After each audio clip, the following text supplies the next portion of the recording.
I'd like to just call on my colleague, Colleen James, my regional councillor colleague, Colleen James. We were speaking about this recently.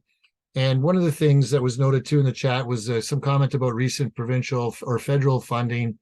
And, money is such an important part of all of this in terms of finding funding for what have you. And I just asked Colleen if she's still with us. I know it's kind of late. Oh, there she is. Thank you all. This has been very, very informative. Thank you so much for the work that you are doing and continue to do. It's an epidemic. So I'm just going to speak briefly. Thank you, Rob, for just giving me some grace and space for a few minutes. Because this is a holistic systems approach to this. There is advocacy. I'll speak to some of the work that's being done in conversations that I am part of, kind of behind the scenes. I know, Jen, you and I have spoken in the summer. There was a delegation with all, well, not all, but many elected officials from municipalities who were also declaring gender-based violence and intimate partner violence an epidemic. So we've been having conversations with ministers in the province around advocacy, specifically from an AMO perspective, Association of Municipalities Ontario, advocating for a concrete plan of action with clear implementation and accountability mechanisms.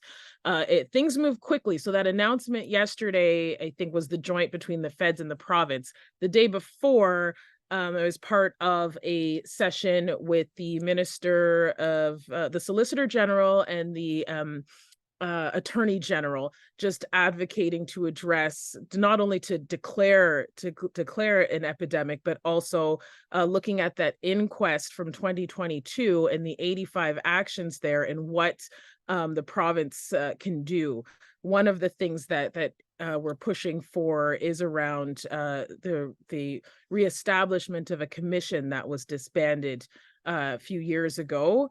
And then the other thing is around the funding. So having funding for education, I know that came up in some of the other speakers, with some of the other speakers, the education component, and not just funding, but direct to agency funding, because there will be barriers in terms of how the funding's distributed. So some of the advocacy work is around that, the data that needs to be collected, and ensuring that there's correct data coming, and just touching on some of what was mentioned before, just previously around the Black, Indigenous, racialized.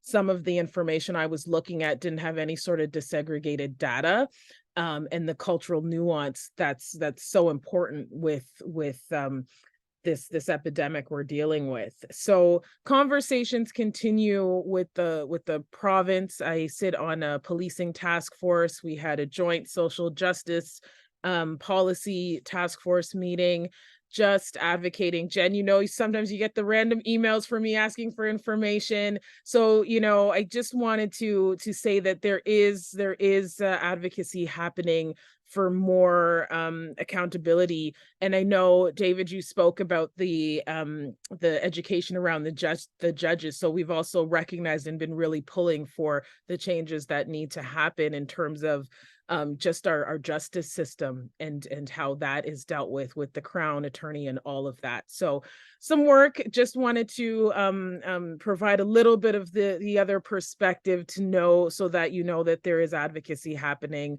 And the realities is, every single municipality in this province is dealing with this and navigating it. And then the other nuance with us as well is because of the rural townships and areas, and there's a whole dynamic with that, with getting those who are experiencing to come forward because of the rural nuance. So that's all I kind of have to say for now, but there is work being done, and again, reinforcing the education piece and investment in the transitional housing piece as well. Thanks, Colleen. I think it's important for people to know that members of our council, regional council, in area municipalities are out there taking advantage of opportunities when they can get in front of a minister or a member to advocate for more resources to raise awareness of this issue, because right now municipalities and social agencies like the ones here are bearing the brunt of this frontline work.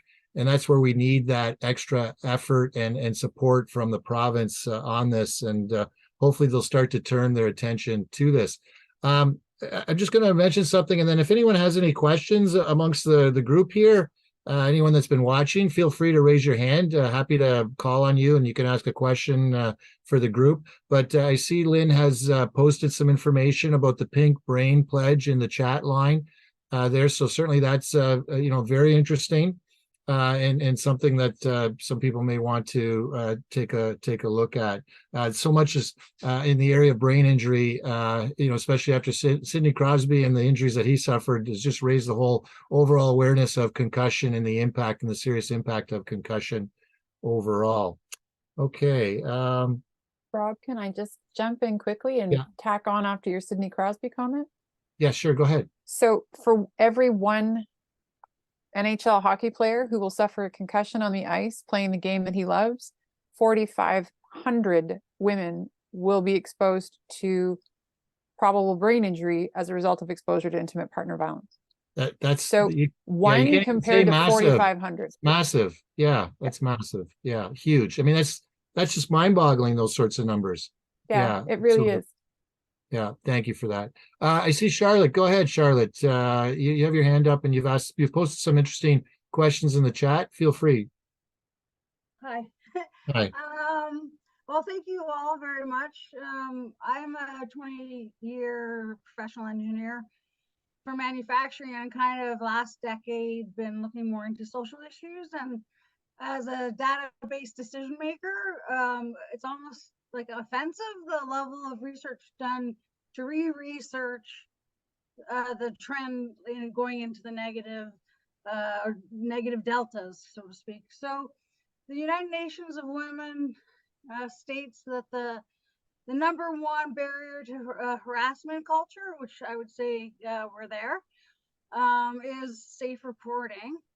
Of your organizations, I'm proposing putting together like a federal level one reporting system that goes through nonprofits, sexual assault centers, all the wonderful tapestry that's going on across Canada, and not through university and institutions. Like the University of Western had 70% harassment reporting in 2019. So we'll be going to one platform. So I'm not about segregating data, all one platform, a platform that's similar, maybe a Vista Sit, which is a online reporting process. But it would be going through your trusted organizations, right? Proven, integrated, trained, been working in social services for a long time, but absolutely not towards the police stations. Okay. And not towards businesses. Okay, so Charlotte, maybe you could reach out to some of the people here and share some more of what it is you're working on and see if there's any connections that way. So thank you very much for sharing that information. Much appreciated. We'll end it at that. Again, I want to thank our panelists for sharing their time. You can see they put a lot of time and effort and energy into their presentations, and that's very much appreciated.